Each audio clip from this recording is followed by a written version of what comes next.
Hey friends, and welcome back to Stronger Every Day. My name's Chrissy. It's great to be with you all. So today we're going to talk about 10 ways to help you get motivated when you struggle with depression and anxiety. So getting motivated, period, sometimes is a struggle. We all have demands on our life that demand a lot of time, and sometimes it's very hard to find motivation to do any of them. And then when you throw on depression and anxiety, that just adds another layer. So we're going to go over 10 ways that can help us stay motivated or get motivated when we really have very little motivation. So number one is, I think it's extremely important to set small, realistic goals. And what I mean by that is, one thing we've had to learn over this past year with Nick's health and mine as well is, instead of saying, okay, today we're gonna get up, we're gonna get the yard cut, get the yard weed eated, we're gonna clean the chicken coop, and we're gonna clean the goat houses, clean all the feeders, and do all of the outside tasks, which we could do, and we used to do all of those in a day. Now we say, okay, this afternoon after work, we're gonna do the outside and mow, and then the next day we're gonna weed eat, and then we're gonna take, you know, some time maybe the next day and we'll clean the waters. The chicken coop and chicken coop and goat house, we don't, I mean, those aren't daily, weekly events for us. We use deep litter method, and that's a whole nother subject, but we've learned to break those tasks up. So maybe you don't have farm animals. Maybe that doesn't look like that for you. Maybe it is cleaning your home, right? Instead of doing it all in 2 hours, maybe it's 2-3 days. And setting those small goals, and that can be anything. I'm just using things that come to mind right off the top of my head for me. So when I have a list of things, I find it helpful to write down those things, write down those goals, set and decide when I'm going to do them, and try to maintain them. But it might look different than getting it all done at one set time. So it's just setting realistic and small goals for you to accomplish every day. And sometimes, friends, I'm gonna be real honest, sometimes it's take a shower, brush your teeth, comb your hair, get out of bed. Sometimes when you're in the depths of depression and anxiety, it's small but yet important and valuable goals. And number two, get out of your pajamas. I know that's extremely hard, or whatever you wear around. I always have uncomfortable clothing. Right now I'm in a t-shirt and blue jeans. That's my similar go-to wardrobe day in and day out. Either a t-shirt and blue jeans, a sweatshirt and blue jeans, something very similar. My uniform that I wear to work, it's all more comfortable type clothing. And so, but it's getting out of what I slept in. Even if your plan that day is to do outside chores, inside chores, to sit around and do literally nothing, you are gonna feel better about yourself if you get out of your pajamas. Even if that's just throwing on some more comfortable clothing that is not your pajamas. There's something about that mindset. Early on, before I started this job back in January, I would get up and most of my day was spent, you know, doing something around the homestead. So inside, outside, you know, gardening, whatever that might look like. I would still get up, brush my hair, and you know I don't do anything fancy with my hair, but I would brush my hair, brush my teeth, put on my chapstick, and I had some tinted sunscreen moisturizer that I would put on to go outside. And that was enough for me. That made me feel a little better about myself. Something small as just brushing your teeth, brushing your hair, putting on a little chapstick and a little sunscreen, and just going about your day. Changing your clothes, small things. It doesn't have to be huge. It doesn't have to be overwhelming. Number three is, and this is whatever works for you, go for a walk. Maybe it's on the treadmill, maybe it's outside, maybe it's around your building at lunch. Maybe it's you parking a little further in the parking lot to and from. Maybe it's walking around your house, going for a run. We all have different schedules. We all have different abilities. We all have maybe different limitations. Being active, just not sitting and staying sedentary in one particular position for long. Just moving your body, getting your heart rate up a little bit. Just, you know, if you're able, take the stairs maybe instead of the elevator, whatever that looks like for you. It's just moving your body, going for a walk. The other one, this one's huge. I know it's different for everybody. I'm going to encourage you to wear your sunscreen, is to get outside. A lot of people have allergies. I know that's hard. Hopefully there's something that you can take to help for that. There's so much beauty in this world to be seen. And whether it is the flowers, like right now it's fall, so whether it's the trees changing colors, or the different summer things that are wrapping up, the different garden things that are wrapping up, or maybe, you know, like change of seasons. Maybe it's spring with all the flowers are blooming. Summer, you know, all the beauty with summer, even winter when it's snowing. There's beauty in everything outside. One of my absolute favorite things to do, and I'll just tell you now, this does nothing for Nick, is I love just sitting out on my back deck and watching the chickens and goats and just looking at the backyard and the acreage and just watching them do their thing. That's peaceful and exciting for me, just getting outside. Sometimes it's just sitting on the back porch and just taking it in. Sometimes it's going for a hike, going for a walk, going for a drive. I love going for drives, just to ride around in areas we've never been in and just kind of see the world. The next one is don't overcommit. This is huge. A lot of us, we don't want to tell people no. We don't want to tell people I can't. We don't want to turn down an invite or an invitation or a request. And so our answer, even if we don't want to, is a lot of times yes. That's something that I've had to learn, is that I can't say yes to everything. I have to quit overcommitting. What that ends up doing is it puts a lot of pressure, a lot of anxiety, a lot of stress, social anxiety on you, and you just aren't happy when you're doing it. I think sometimes we think that we have to do something because someone asked us. We always want to be a blessing. We always want to help people. We always want to do the best we can do to be God's hands and feet for others. That doesn't mean overcommitting and making it to where we're exhausted 24/7. That means doing the best you can, but understanding that it's okay to say no and give yourself a little grace and a little recoup time. That's something that I've been actively working on. Is I want to go out every day and be God's hands and feet, but I also have to recoup and get that energy and strength back, right? I can't keep pouring and pouring and pouring and not replenishing. That's why it's critical that not only are we being God's hands and feet, but that we're also replenishing. So we're taking time in the Word, we're studying, we're praying, we're worshiping, we're going to church, we're being involved in church, we're doing as much as we can day in and day out at the grocery store, at your work, at every encounter, just being God's hands and feet. That's what we're called to do. But we also have to pour back into ourselves to be able to maintain that long term. That's one I've been having some struggle with, is overcommitting. The next one is avoid negativity.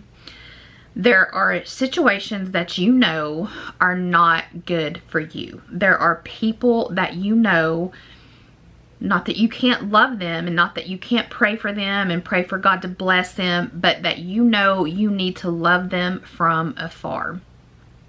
It can be something as simple as if you struggle with alcohol and someone invites you out to drink, then say no. That's negativity. That's also don't overcommit to things.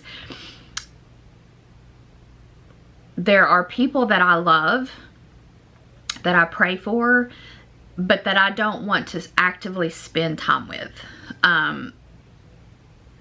There's nothing bad about me. There's nothing bad about them. It's just when we're together, it just doesn't work. And so rather than keep an awkward resentment and anger and hostility and just all the things, it's just better to say, I can't come. I won't be able to make it, and just keep the negativity at bay. Helps not only just mentally being drained, but physically being drained. When you're angry, when you're emotional, when you're frustrated, you're always, it's like you've been in a battle. You know, you're drained. And so I have learned that there's things and people that I just keep away from. The next one for me is huge. It's keeping a routine. Routine means that you don't have to think about it, right? I've used this reference before. It's like a recipe. When you're first beginning to learn a recipe, you're having to check that recipe every couple of steps to make sure you're doing it correctly. But once you've done it 10, 20, 30, 40, 50 times, you no longer have to check that recipe. You already know it. It's second nature. It's easy for you. I've worked on a bedtime a bedtime routine where I try to go to bed at the same time every night, and I try to wake up at the same time every morning, regardless if I'm at work or not. I try to keep feeding times for our herd the same time. I like routine. Matter of fact, one of my biggest problems is when I get out of routine is trying to get myself back to not being ungodly, because I'm flustered that my routine got out of whack. But routine helps me greatly. It's just get up, get dressed, put your makeup on, brush your teeth, do your hair, go to work, come home, let the kids out, eat dinner, clean, relax, read, watch TV, watch a movie, watch YouTube, shower, go to bed, get up. It's just routine. It doesn't have to be boring as mine, but that's just kind of, you know, keeping a routine has helped me tremendously. The next one is accountability. So what I mean by that is sometimes, like, if you decide you want to start working out, or if you decide you want to start going to church, or if you decide there's an activity you want to do or a class you want to take or something, it's good to have an accountability partner, because then they can call or text you and say, hey, I'm going to meet you there at 6 o'clock tonight. We'll see you then. And so, not in a pressure way, but just in a little gentle nudge that you've made a decision to do something, so now be accountable for it. And I think that helps, just to have a little bit of accountability for whatever we're going to do, just getting us to where we're going. Having you've heard accountability partner or accountability buddy, and that's just someone that reaches out. You know, you have that nudge of, hey, so and so expects me to be there, so I want to go, or I need to be there, even if you might not want to be there. That's a big one. Once you've given your word to do something, try hard to do it. I think one of the things is people can get flustered when you get reminder text and reminder calls for an appointment. There's a reason that offices have to do that now, because people don't always have the best accountability. And so while I forgot about it, or I didn't know, or nobody called me, those are all the common things. And so if there wasn't a need, the reminder system wouldn't be there, right? We've kind of lost a generation of accountability. And so I try hard. You're not always going to feel like doing something. There's some mornings I get up and I really don't just feel like jumping out of bed and going to work. But I've given a commitment that I'll be there. And so it's holding myself accountable. Another one is, and these last two I think are huge, sleep. So prioritizing your sleep. Everybody's different. So some people might do just fine on 4 hours, 5 hours, 6 hours of sleep. I need 8 to 9 hours to be full strength, ready to go, hit the ground running, God's hands and feet. For Chrissy, that's what I need. You know what you need. And so I have to prioritize and say, hey, it's pushing whatever time you try to go to bed, 9, 10, 11, midnight, it's pushing 9. So we need to go ahead and get home, because I still have to shower, do X, Y, and Z, and then get in bed so I can get my 8 to 9 hours of sleep, so that I can be the best version of me I want to be. Maybe for you, like I said, it's 4, 5, 6, it's irrelevant. However, you know what your body runs best on. And that changes, I think, with us. I remember when I was a little bit younger, I worked a different job, and I could get by on 5 hours of sleep, 5 or 6. I didn't want to be in between though. I wanted like 5 or I wanted 8. Anywhere in between, I wasn't just doing great with that. Now, if I just have 5 hours, I can make it through the day, but I'm not the best version of myself that I want to be. And so that's what we're talking about. Giving your body the rest it needs to be the best version of you, to help you keep motivated to do all of the things that you want to do throughout the day. All the things you want and need to do throughout the day. Sleep is crucial. And the last one is diet. So what you intake.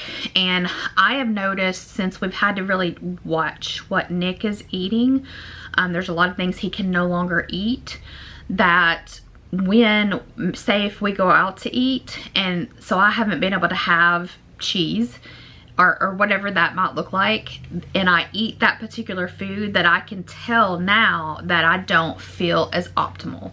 And so although I think if everybody had an option, they would choose 100% all organic diet, that's not practical. I don't know of anyone who can afford that day in and day out on every single thing: food, drink, skincare, healthcare, laundry detergent. I don't know of anyone who can do 100% all organic all the time, every single thing.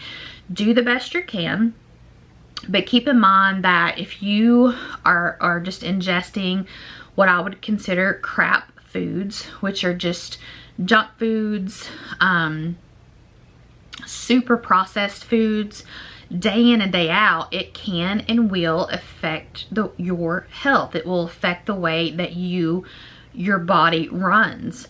I think today we view food, and I include myself in this, we view it more as kind of a splurge, or almost like I don't really know. I'm not really sure what I'm trying to say, but instead of viewing it to fuel our bodies, we view it as more of an indulgence. And so we reap that. We reap what we eat. I've said before, we struggled many years, and what we could afford was a loaf of bread and a jar of peanut butter, and we had one sandwich a day, and that was the best we could do. Is that the best nutrition for us? I'm sure it wasn't, but that's what we could do. That got us some carbs, some protein, some fat.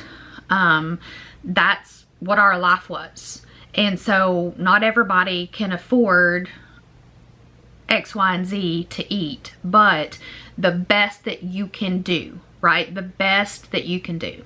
So these are 10 ways, all of which have helped me. I hope that they will help you. They're all fairly common. I think sometimes we just need to be reminded, or have someone just kind of compile them for us so that we can they can be fresh on our mind. So again, 10 ways to help you get motivated and stay motivated when you struggle with mental health, depression, anxiety, whatever it might be. I hope these help, friends. It's always my heart and hope that you feel this last part of the video, and that is God loves you. I love you. Your family, your friends love you, and we need you here. We'll see you in the next one, guys. Bye.